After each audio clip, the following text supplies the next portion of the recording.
ሰላም ፋሚሊዎቼ ስሙን አግኝቻለሁ። ምትኩ ጌማ ይባላል። ኦሎንኮሚ ነዋሪ፣ ኦሎንኮሚ አስተማሪ የነበረ ሰው ነው።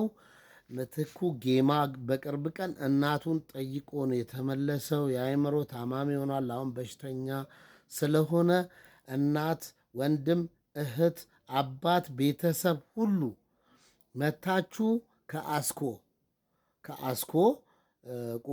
ከአስኮ ጨረታ መታችሁ ወስዳችሁት አሳክሙት፣ ኑና አሳክሙኝ እያለ ነው። ድረሱልኝ እያለ ነው። ድረሱለት፣ በአስቸኳይ ዛሬውኑ ድረሱለት። እኔ አሁኑኑ ነው የለቀኩት። ስሙ ምትኩ ጌማ ይባላል። ስሙ ምትኩ ጌማ ይባላል። የኦሎንኮሚ ነዋሪ ነው።